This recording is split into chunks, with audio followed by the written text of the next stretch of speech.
ZEE5 ಇರುವಾಗ ನೀವು ನಿಮ್ಮ ನೆಚ್ಚಿನ ಶೋಗಳನ್ನ ಎಂದಿಗೂ ಮಿಸ್ ಮಾಡಿಕೊಳ್ಳುವುದಿಲ್ಲ. ಅದು ಸಂಪೂರ್ಣ ಉಚಿತವಾಗಿ.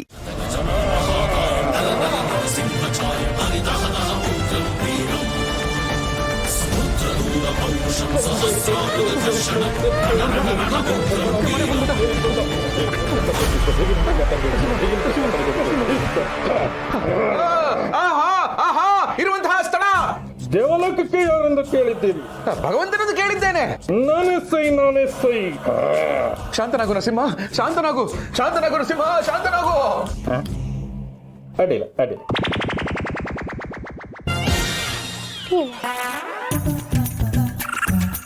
ನಂಗೆ ಯಾಕೋ ಡೌಟ್ ಬರ್ತಿದ್ಯಲ್ಲ. ಡೌಟ್ ಎಂತಕ್ಕೆ ಮರೆಯ? ನಾನೇ ಭಗವಂತ ಸಮ ಕಾಣ. ಮಹಾರೇಯನ ವೇಷ ಬದಲಾದ್ರು ಭಾಷೆ ಬದಲಾಗ್ಲಿಲ್ವಲ್ಲ ಚಿಕ್ಕಪ್ಪ?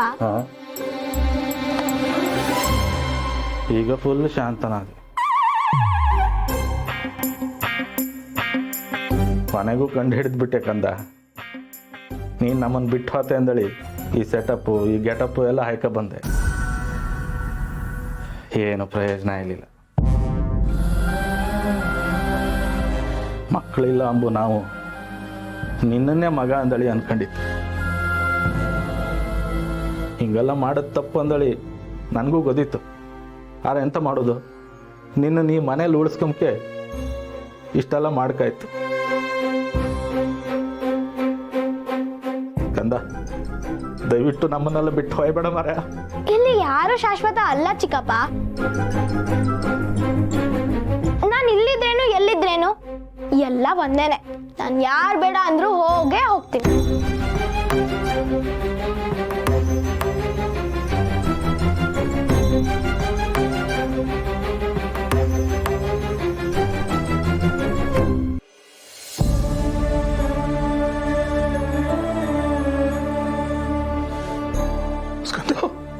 ಸ್ಕಂದ,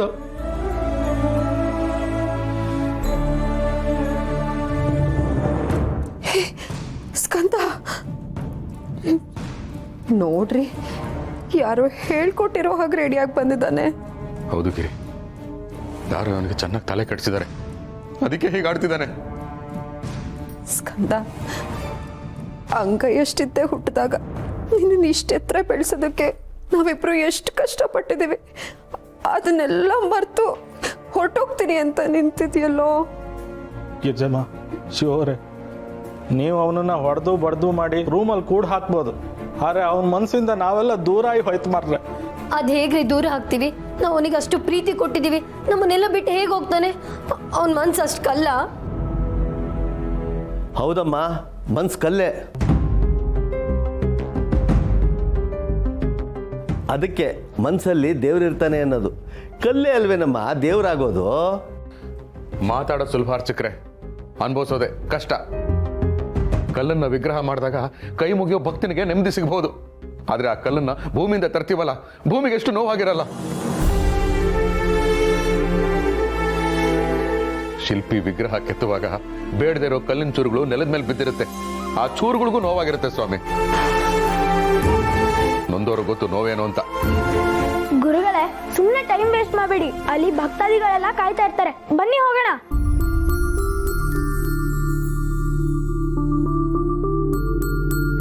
ಭಕ್ತಾದಿಗಳ ಏನು ಹೇಳ್ತಿದ್ಯಾ?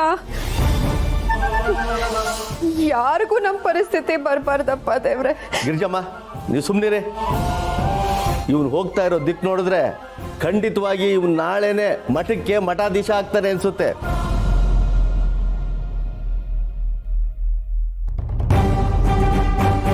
ಅಪ್ಪ ಅಮ್ಮ, ಕೊನೆ ಸಲ ಅಪ್ಪ ಅಮ್ಮ ಅಂತ ಕರಿತಾ ಇದ್ದೀನಿ.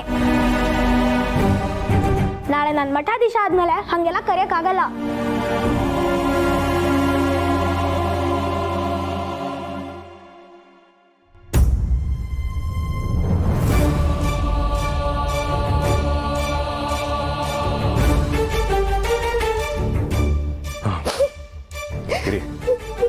ಅಳ್ಬೇಡ, ಹತ್ತು ಪ್ರಯೋಜನ ಇಲ್ಲ.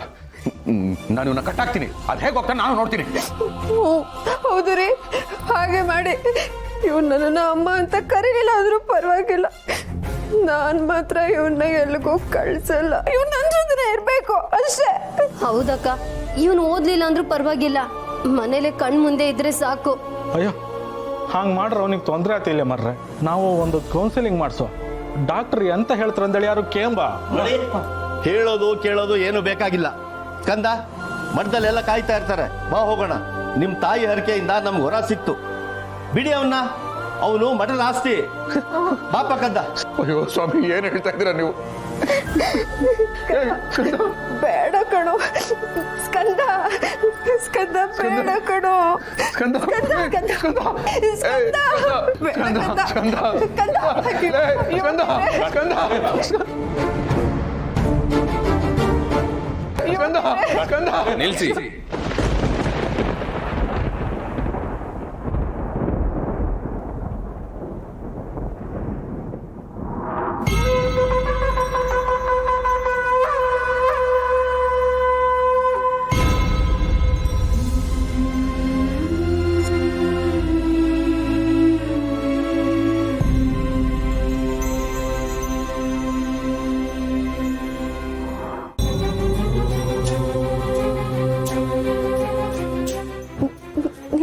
ನೀವು ನಾನೇ. ಭಕ್ತಿ ವರವಾಯಿತು, ವರ ಭಯ ಆಯಿತು, ಭಯ ಅತಿ ಆಯಿತು, ಅತಿ ಮಿತಿ ಆಯಿತು, ಮಿತಿ ಗತಿ ಆಯಿತು ಅಲ್ವಾ?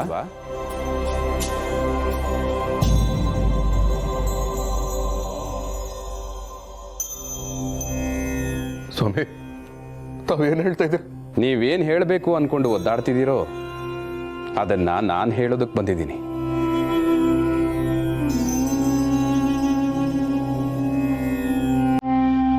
ಏನು, ಮಗುನ ಮಠಕ್ಕೆ ಬಿಡೋದು ಬೇಡ ಅಂತನಾ? ಹೌದು.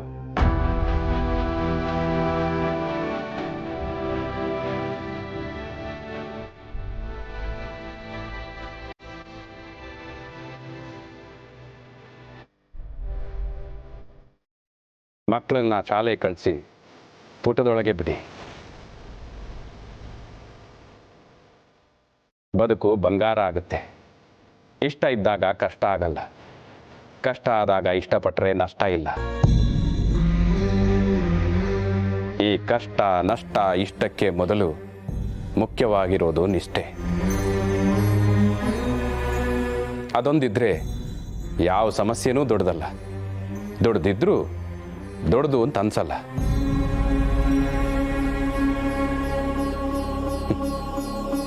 ಕಂದ, ಬಾಯ್ಲಿ.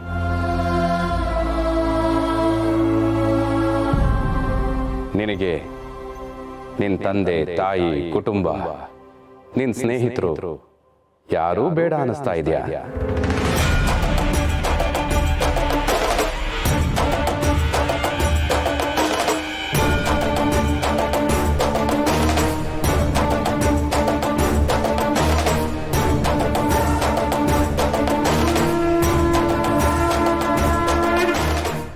ZEE5 ಆಪ್ ಡೌನ್ಲೋಡ್ ಮಾಡಿ ಎಲ್ಲಾ ಸಂಚಿಕೆಗಳನ್ನು ಸಂಪೂರ್ಣ ಉಚಿತವಾಗಿ ನೋಡಿ.